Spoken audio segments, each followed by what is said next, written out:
कशी आहेस? बहुतेक बरीच असावीस.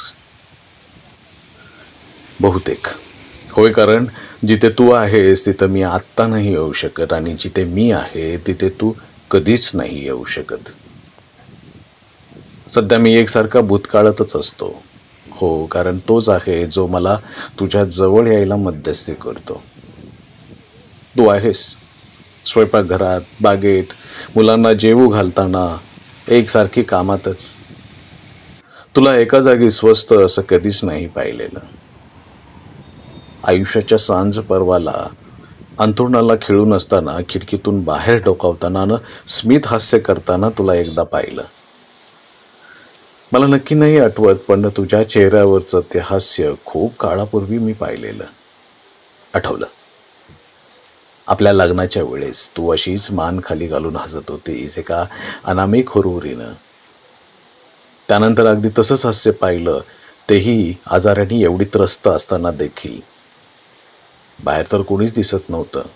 नाही म्हणायला पाऊस तर कोसळत होता फक्त, आणि त्याचं थेंब आत येत होते. मी तुला विचारलं तर जणू चोरीस पकडली गेली असं वाटून तू एकदम शांत झालीस. तुझा हात हातात घेतला तशी तू खुललीस आणि मला पहिल्यांदा सांगितलंस तुझं पहिलं प्रेम.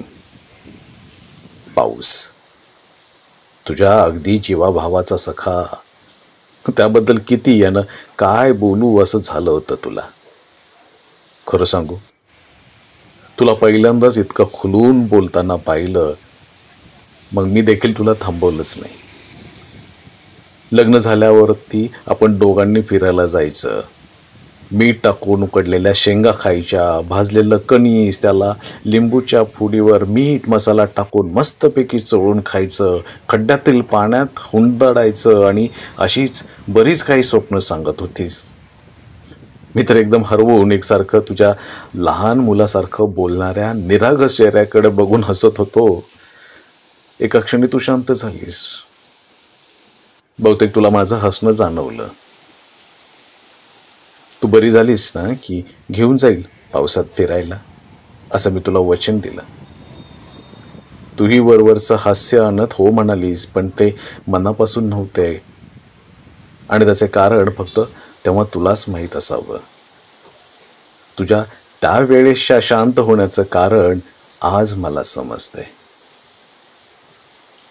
एकत्रित कुटुंबामध्ये तुझी होणारी धावपळ, सर्वांची मर्जी राखता राखता स्वतःला देखील वेळ देता न येणं, त्यात स्वरालीचा, श्रीचा जन्म आणि त्यांचे सर्व काही करण्यात तुझे गुरफुटून जाणे, एक ना एक अशा एका पाठोपाठ येत जाणाऱ्या जबाबदाऱ्या, आणि मग त्याच पाखरांचे दूर उडून जाणे.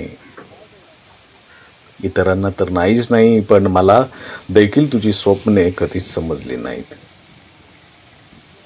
तुझ्या त्या जबाबदाऱ्या पाडत असताना दिसणाऱ्या चेहऱ्यावरच्या हास्याला मी आनंदी आणि सुखी संसाराचे लेबल लावत गेलो. आता पाऊस आला ना की तीव्रतेने तुझी आठवण येते, पण तू मात्र दिसत नाहीस. आजही तो कोसळतोय, त्याच्या कोसळण्याचा आवाज देखील येतोय, पण तो दिसत नाहीये, कारण मी ती खिडकीच कायमची बंद केली आहे.